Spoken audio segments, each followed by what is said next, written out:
Okay, so if you read the title, then you know. I applied to 12 different colleges. Just for reference, I'm from North Carolina. I only applied to one in-state school, so I applied to 11 out-of-state schools. I applied to 3 Ivy League schools, as well as Stanford University, and I didn't film any reactions, so this video is just going to be telling you all about my decisions. So yeah, if you want to hear the results from the tragic results from my 12 different schools, then just keep listening to the video. And I'm going to be going through the list in ABC order. Okay, so college number 1 was Columbia University. So that's the first Ivy League school that I applied to.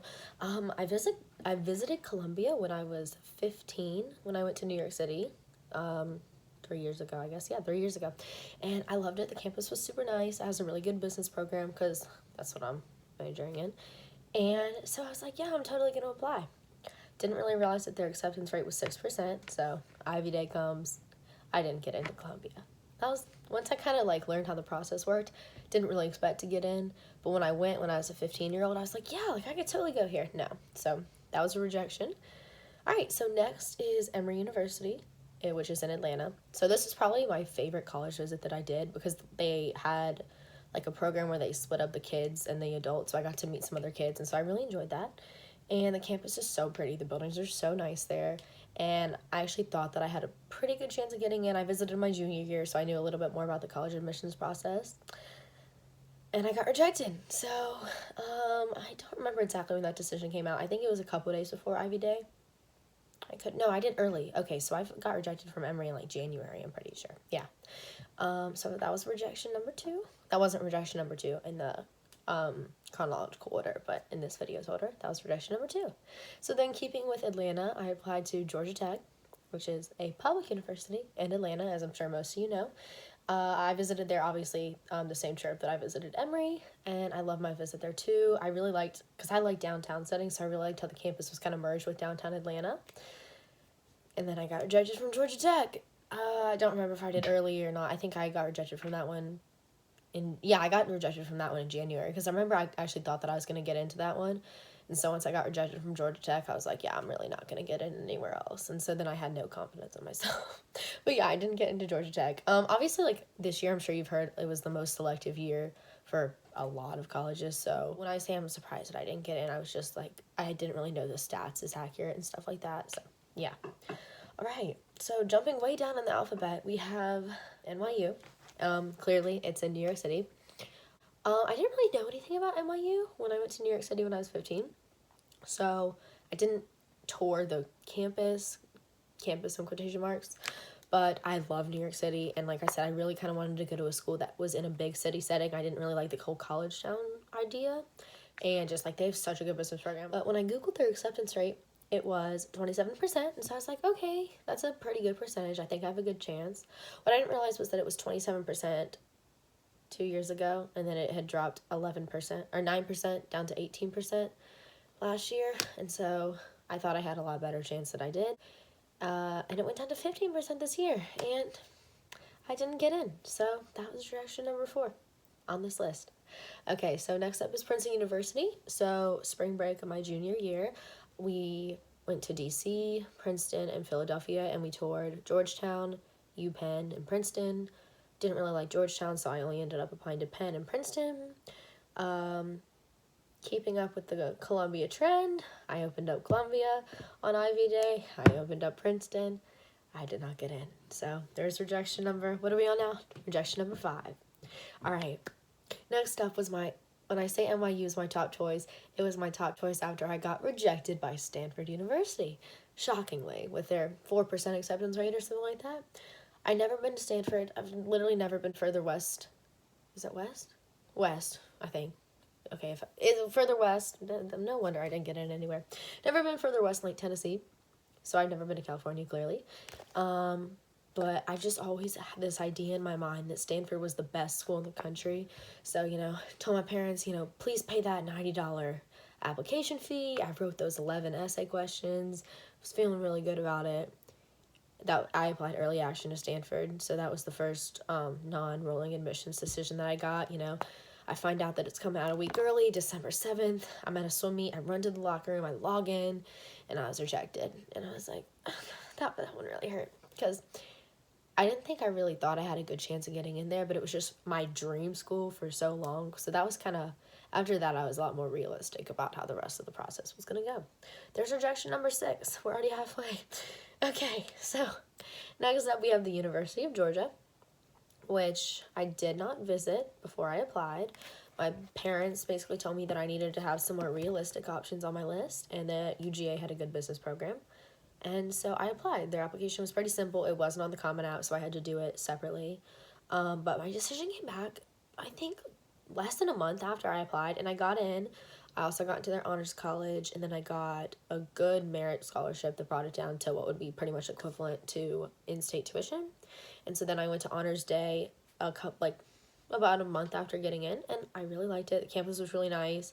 I was paired with a student, and I wasn't with my mom, and so I just got to visit. I went to classes with a student. She was super cool.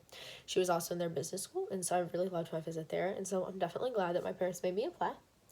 All right, so next up is my one in-state school that my parents forced me to apply to because they said I needed to apply to a public in-state school, the University of Chapel Hill, and their wonderful business program. So after getting rejected from Georgia Tech a couple weeks before the UNC decision came out, I basically was down on myself, and I was like, yeah, there's absolutely no way I'm going to get into Chapel Hill. I don't even want to go to Chapel Hill, but I'm not going to get into Chapel Hill. And I was prom dress shopping, and I got the email that was like, your decision is ready, and thank God I got into the University of North Carolina at Chapel Hill, and my confidence was restored. And then we're going to diverge from alphabetical order just really quick. Then I was driving home after prom dress shopping. I just got my prom dress. I just gotten into Chapel Hill, and I log into UVA I think I got a notification from the scholarship that I applied for from UVA that was like, the decisions are going to be coming out soon.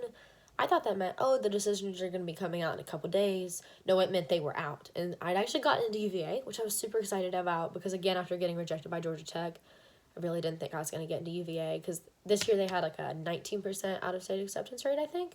I did early to UNC and UVA, by the way. I got my decision at the end of January. So within about a 30-minute span, I got into both Chapel Hill and UVA. And I was feeling a little bit better about myself.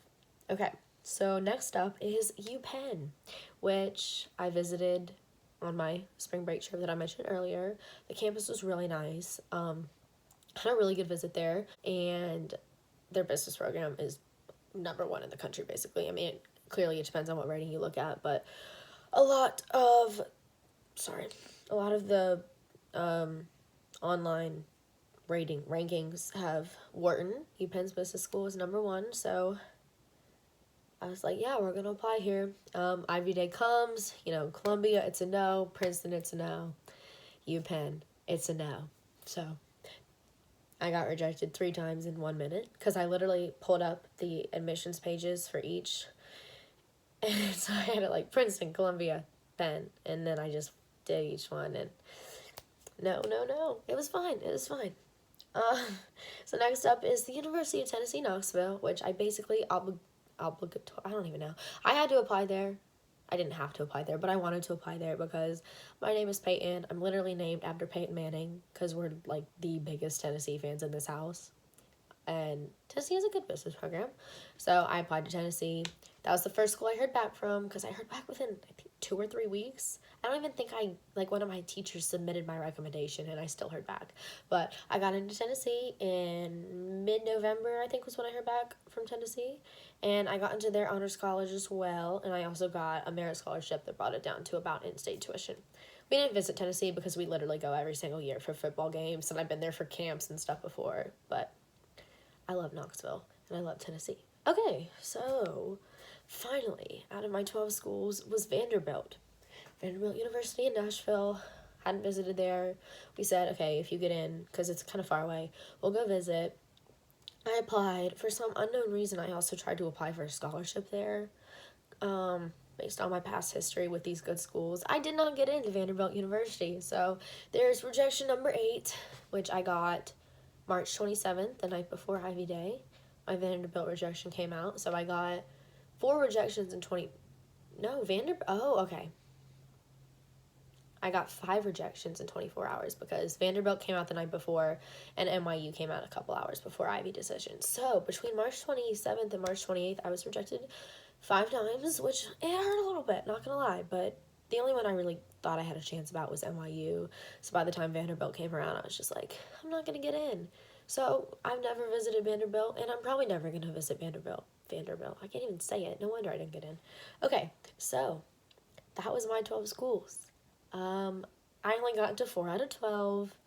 I still have very good options between the 4 of them, so I'm excited about that. I've gone to all 4 schools that I've gotten into, and I guess I will keep you all updated on where I'm going to go. I already know where I'm going to go, but I'll probably make a separate video telling y'all where I'm going to go. And then if anyone's curious about my, stats and extracurriculars, that's what all the people do. All the people that actually get in places. No, for real. No, I'm actually really excited about all 4 of the places that I got into. Obviously, UVA, Tennessee, Georgia, Tennessee twice. Chapel Hill, they're all really good schools. There's some top business programs, especially Chapel Hill and UVA. So even though I didn't get into a lot of places, I'm still very excited about my results and very grateful to my friends and family who helped review my essays. And sorry to my parents that I wasted their money on a lot of application fees. So, thank you guys so much for watching this video, and I hope you enjoyed hearing about my 8 rejections and 4 acceptances.